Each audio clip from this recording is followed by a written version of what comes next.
Hello friends, once again welcome to my YouTube channel.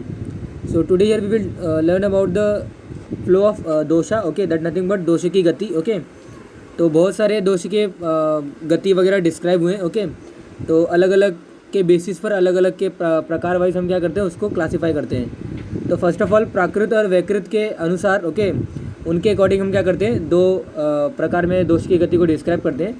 तो first of all प्राकृत गति that nothing but कि जो समावस्था of दोषा, यानी कि दोष के जितने भी गुण बताए गए ओके उनकी समावस्था. ओके, यानी कि जो वात के अगर रुक्ष गुण है, लघु गुण है, चल गुण है तो प्रॉपर होना चाहिए. ओके, पित्त का उष्ण गुण, तीक्ष्ण गुण, द्रव गुण ये प्रॉपर होना चाहिए. कफ का स्निग्ध गुण, पिच्छल गुण ओके, जो सांद्र गुण है, सर गुण है, मंद गुण है, ये सभी एक प्रॉपर क्वांटिटी में होना चाहिए, यानी कि एक प्रॉपर मैनर में होना चाहिए और एक जितना बोला गया उतना क्वांटिटी में होना चाहिए. ओके, तो उसको हम क्या बोलते हैं, समावस्था ऑफ दैट पर्टिकुलर दोषा बोलते हैं. ओके, तो अगर ये तो आप जानते हो कि जितने भी दोष होते हैं वो पूरे बॉडी में सर्कुलेट होते रहते हैं एट अ टाइम, वो पूरे बॉडी में सर्कुलेट करते हुए अपना अपना काम करते हैं. ओके, तो जब वो यानी कि जब उनकी क्वांटिटी वगैरह प्रॉपर रहेगी तब वो समावस्था हम उसको अचीव करेंगे और तभी वो क्या करते हैं, अपना प्रॉपर वर्क करते हैं.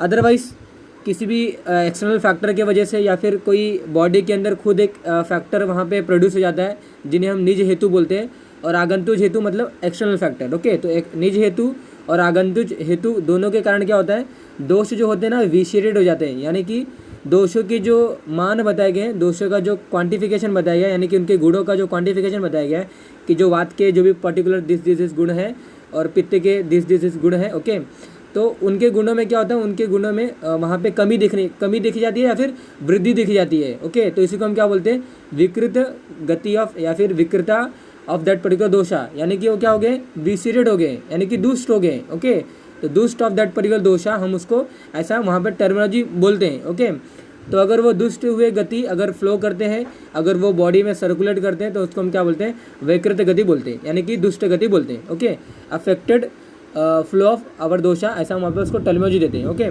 तो क्षय या फिर वृद्धि ये दो पर्टिकुलर वहाँ पे दोष बताए गए हमारे दोषों की. ओके, तो अल्टीमेटली क्षय मतलब वही होता है कि जो उनका क्वांटिफिकेशन बताया गया, उनके गुण जो बताए गए अगर वो कम हो गए एज पर यूजुअल तो वहाँ पे उनको हम क्षय ऑफ दैट पर्टिकुलर दोषा उसको हम बोलते हैं. ओके, और वृद्धि जैसा यहाँ पे क्षय हुआ था तो वृद्धि क्या होता है, वृद्धि में क्या होता है, उनके जो वहाँ पे जो मान बताए गए, जो उनके गुण बताए गए उनमें वृद्धि हो जाती है. ओके, एंड दैट्स उसको हम क्या बोलते हैं, वृद्धि वैकृत गति बोलते हैं. ओके, तो प्राकृत गति और वैकृत गति के अनुसार हमारे यहाँ पे टाइप 1 हम यहाँ पे इसको डिस्क्राइब करते हैं. ओके, हमारे बॉडी के लिए क्या यूज़फुल है, क्या नीड है, क्या चाहिए, क्या वहाँ पे हमें ज़रूरत है, दैट नथिंग बट प्राकृत गति of that particular all dosha. Okay, then second way बताया गया कालकृत गति. ओके, तो कालकृत गति दैट नथिंग बट जो काल के अनुसार वहाँ पे चय गति, प्रकोप गति और प्रशम गति होती है. ओके, तो आपने षड क्रिया काल में 6 अवस्थाएं देखते हो आप किसी भी विकार को होने से पहले. ओके, संचय, प्रकोप, प्रसर, स्थान संचय एंड व्यक्ति एंड भेद. ओके, तो जो 6 ये षट क्रिया काल हैं जो कि एक व्याधि को प्रोड्यूस करने के लिए चाहिए. ओके, वो अल्टीमेटली वो होना चाहिए, अदरवाइज व्याधि या फिर विकार वहाँ पे हमें बॉडी में नहीं होगा. ओके, तो फॉर हैपनिंग ऑफ पर्टिकुलर विकार और व्याधि ओके षट क्रियाकाल शुड बी हैपन. तो आउट ऑफ दैट जो यहाँ पे बहुत सारे लोग बोलते हैं कि चय, प्रकोप, प्रशम यहाँ पे उसको हम अलग कर दिए. ओके, तो दे आर ट्रू. ओके, हम हद तक वो ट्रू रहते हैं. अदरवाइज कोई भी विकार को प्रोड्यूस करने के लिए छठ क्रियाकाल का वहाँ पे जो कॉन्सेप्ट बताया गया वो वहाँ पे नीडेड है.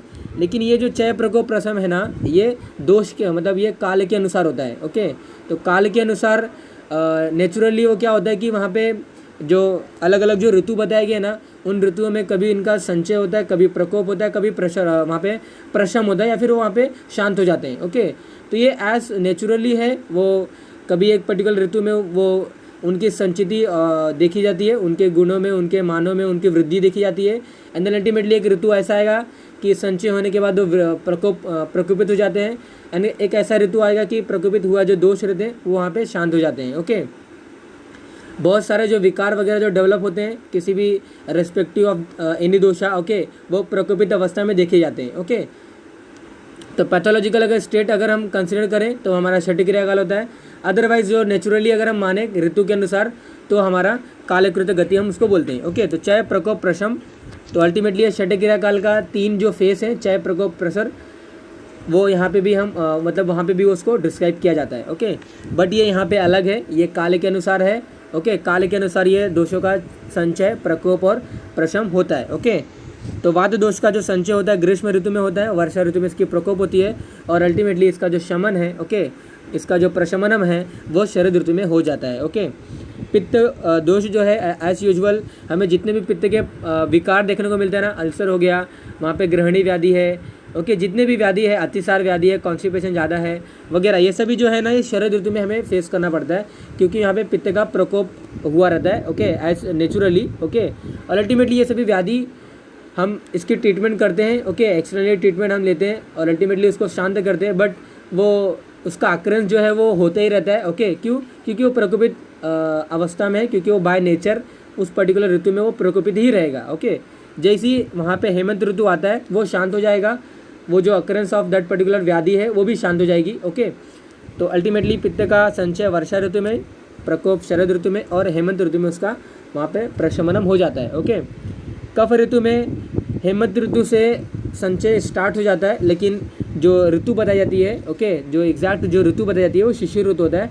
शिशिर ऋतु में इसका संचय होता है, वसंत ऋतु में इसका प्रकोप होता है, और ग्रीष्म ऋतु में इसका वहाँ पे प्रशमनम वहाँ पे देखे जाते हैं। ओके, देन टाइप थर्ड बताया गया हमारा कोष्ठगत मार्गों में, शाखागत मार्गों में और मर्मासी संधि दैट नथिंग बट मध्यम रोग मार्गों में। ओके, तो दोषों की जो गति होती है ना, जब वैकृत गति, जब मैंने आपको बताया था कि क्षय या फिर वृद्धि जब वो अवस्था में पहुंच जाते हैं तब क्या होता है, वो क्षय या फिर वृद्धि वाले जो दोष होते हैं ना, जो फ्लो वाले जो दोष होते हैं, यानी कि क्षय वाद दोष वाला जो गति होगा वो या तो कोष्ठ गत मार्गों में चले जाएगा, या तो शाखागत मार्गों में चले जाएगा, तो मध्यम रोग मार्गों में चले जाएगा। ओके, तो अल्टीमेटली ऐसे पित्त दोष भी होते हैं, आइदर दे मूव और either they go towards in the कोष्ठगत मार्ग और शाखागत मार्ग और मर्म दैट नथिंग बट मध्यम रोग मार्ग। ओके, तो मध्यम रोग मार्ग में हमारे मर्म, अस्थि और संधि वगैरह ऐसे भी वहाँ पे इंक्लूडेड होते हैं। शाखागत मार्गों में हमारा रक्त धातु, मांस धातु, जितने भी धातु वगैरह होते हैं। ओके, एंड देन हमारा जो त्वक होता है, ओके, स्किन का पार्ट, तो इनके वहाँ पे अगर कोई डिसीज़ वगैरह डेवलप हुआ है तो उसको हम क्या बोलते हैं, शाखागत मार्गों में आया हुआ दोष वहाँ पे वो पर्टिकुलर व्याधि को प्रोड्यूस कर रहा है। ओके, वो कैसे प्रोड्यूस किया, क्योंकि जो विशिएटेड जो दोष था ना, जो दुष्ट हुआ हमारा जो दोष था, वो अलग अलग मार्गों में जाता है, और अलग अलग मार्गों में जाने के बाद क्या होता है, उस मार्गों को दूषित करता है, और उसके दूषित हो जाने के बाद क्या होता है, उसके रेस्पेक्ट में क्या करता है, वो पर्टिकुलर व्याधि को उत्पन्न करता है। ओके, कोष्ठगत मार्ग मतलब ये होता है कि हमारा आमाशय पक्वाशय का जो रीजन होता है उसको हम कोष्ठगत मार्ग बोलते हैं। अगर कोई विशिष्ट दोष अगर कोष्ठगत मार्गों में चला गया तो अतिसार, प्रवाहिका, वहाँ पे ग्रहणी, ओके, ये सभी व्याधि वहाँ पे देखने को मिलता है। ओके, क्योंकि वहाँ पे दोष का जो दोष प्रकोपित हुए थे, जो दोष विशिष्ट हुए थे, ओके, वो वहाँ पे हमारे पर्टिकुलर कोष्ठगत मार्गों में चले गए हैं, और दैट्स वाई जो वहाँ पे फंक्शन हो रहा होगा, ओके, वो वहाँ पे उसको एबनॉर्मल कर देते हैं, और अल्टीमेटली वहाँ पे क्या होता है, कोष्ठगत मार्गों में जाने के बाद कोष्ठगत व्याधि वहाँ पे उसको प्रोड्यूस करते हैं। ओके, जैसे कि मैंने आपको कोष्ठगत के बारे में बताया। अच्छा, सेम यूजुअली वहाँ पे शाखागत मार्गों में भी होता है।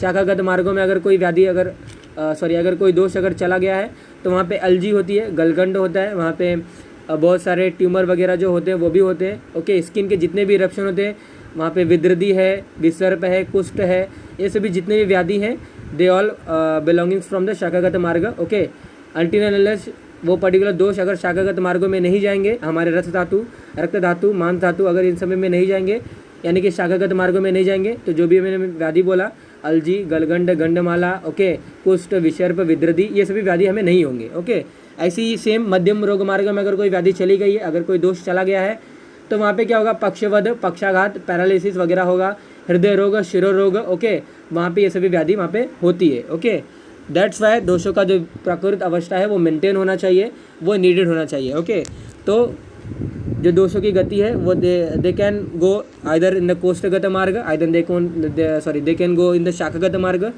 और दे कैन गो इन द मर्म, अस्थि और संधिगत मार्ग, यानी कि मध्यम रोग मार्ग में। ओके, हमारा जो फोर्थ एंड लास्ट जो है वे दोषों की गति को डिस्क्राइब करने का, दैट नथिंग बट दिशा भेद के अनुसार। ओके, तो दिशा के भेद के अनुसार दैट नथिंग बट दोषों का या तो ऊर्ध्व यानी कि अपर डायरेक्शन, या तो अधः गति, या तो तिर्यक गति। ओके, तो upward direction of dosha that nothing but, और upward flow of particular dosha, that terminology we can call as a ऊर्ध्व गति of that particular dosha. Okay, अधः गति that nothing but downward motion और डाउनवर्ड मूवमेंट ऑफ, और you can say downward flow of dosha that nothing but अधः गति. और तिर्यक गति मतलब होता है कि जहाँ जितने भी डायगोनल्स के जो पॉइंट्स वगैरह आप कंसीडर वगैरह करते रहोगे, यानी कि जस्ट मैं आपको बता रहा हूँ डायगोनल्स पॉइंट्स वगैरह, ऐसा कुछ नहीं होता वहाँ पे बॉडी के अंदर.